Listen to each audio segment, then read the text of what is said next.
Hello, movie lovers. This is Does It Hold Up? And we're here with our review of the new horror movie, Five Nights at Freddy's. I'm Adam. And I'm Emily. And I gotta say it up front, I've never played this game. I haven't either.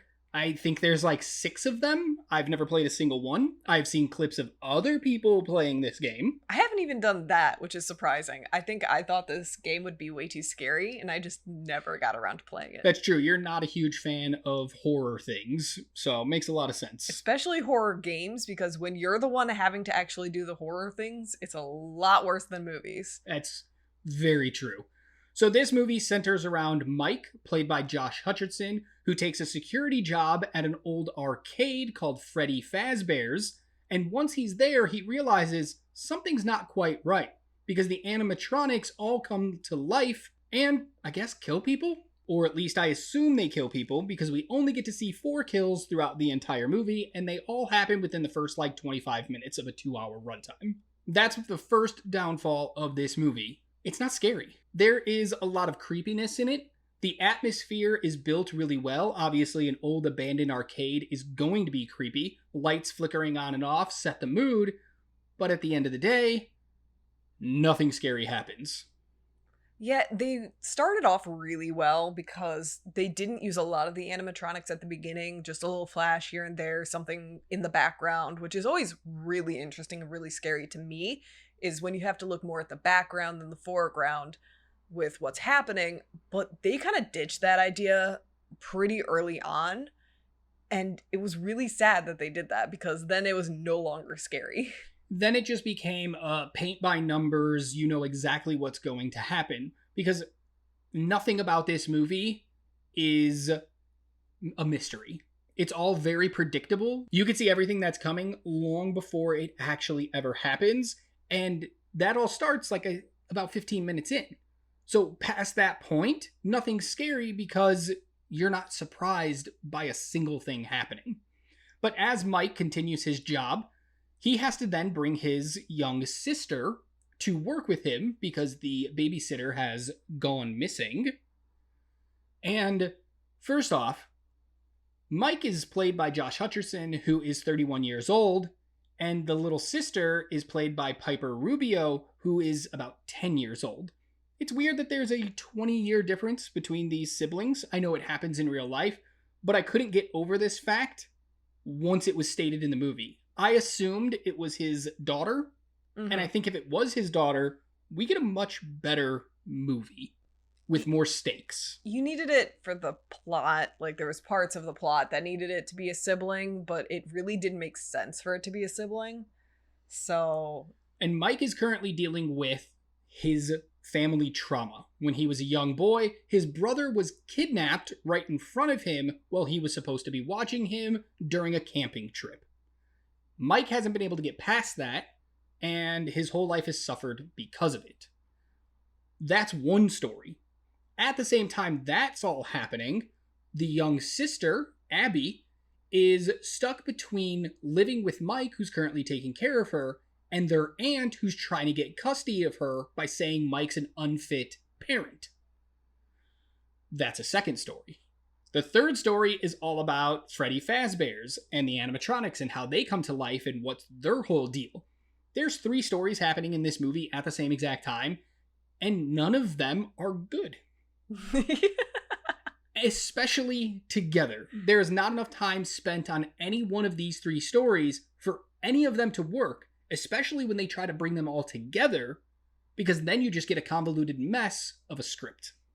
Yeah, this movie honestly took way too much time focusing on things that didn't really matter and weren't original enough to warrant the attention it gave it. Yeah. Everything was very, like you said, paint by numbers, because you knew exactly how every single beat was going to end. And like we said, we've never played the game. Now, if you have played the game, you might like this movie a little more, because I'm assuming a lot of the little things in the background or the weird lines of dialogue that I didn't seem to think make any sense might be references to the games. And that's what players are going to be looking for. But you cannot make a movie that's only for the people who already know the IP. If they made Iron Man back in 2008 only for comic book nerds, we wouldn't have the entire MCU. Yeah. Harry Potter, yes, there's tons of references that the readers of the books are going to understand, but at the end of the day, I've never read the books. I enjoyed the movies. This one, on the other hand, if you haven't played the games, you might be a little lost. But while Mike is at work, he meets a police officer named Vanessa, played by Elizabeth Lail. And she is the most inept cop in the history of movies. Either that, or they live in a small town that has absolutely zero crime. Because every time she is with them, she never gets a call over the radio. She's never in the middle of a case. She never says, oh, I gotta go, something's happening. Nothing. She is just a cop by name, and a name only. In fact, I have a theory, she's not a real cop. It could definitely be that. She only dresses up as a cop so she can monitor what's happening at Freddy Fazbear's. Well, she has a cop car, but... I mean, I can build a cop car. I'll get in trouble, but I could do it.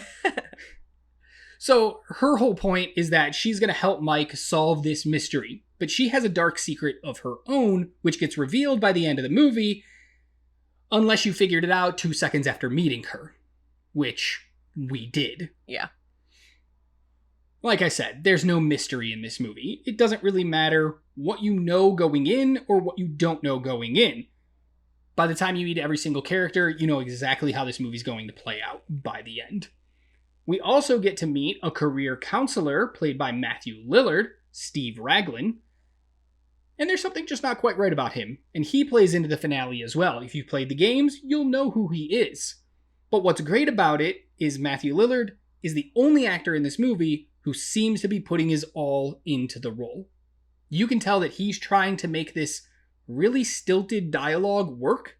He's trying to be very physical. He is trying to make this movie come to life. It's a shame that Josh Hutcherson's character basically sleeps through the entire movie. And not just the character, the actor as well.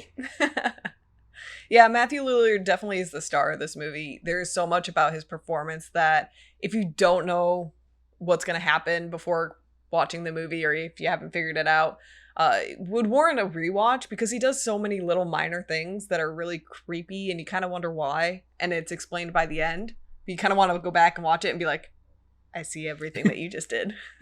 What adds to this movie in some way, though, is the creepy atmosphere. The way that it's all set up. You get a dark arcade with a lot of broken machines, which, that hurts my soul as somebody who grew up in arcades as a child to see it all run down like that.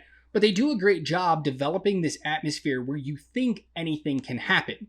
But other than the initial kill we get in the first couple of minutes of the movie, another couple of kills that we get later in the movie, they completely waste this wonderful atmosphere they created. It started off really, really cool. It's one of those horror things where you always want to look at the background and see these little shadows moving. Like, is one of the animatronics going to like look at you or something like that? That does go away pretty quickly in the movie. And the fact that most of our characters have plot armor really just does not add to the story. There's no stakes in this. At any point in time, did I ever feel that these characters were in any actual danger? Even when they were supposed to be, it did not matter. And I understand main characters aren't necessarily going to be offed in their movie, but at least injured. And I think when we were talking about this movie before we sat down to review it, you called them boo-boos. Mm-hmm. Because that is all they get. A scrape here, a bruise there. Nothing major. It's kind of disappointing. When I walked away from this movie, I actually had the thought of, that wasn't as bad as I nearly thought it was going to be. Until I started thinking more about the movie. And it started to get worse and worse and worse. Because all I could think of was question after question after question of why certain things happen in the movie, or how certain things happen in the movie, that the movie never bothers to explain. And I should never walk away with more questions than answers. I actually enjoyed this movie quite a bit, but that was mostly because I was creating the lore myself, basically.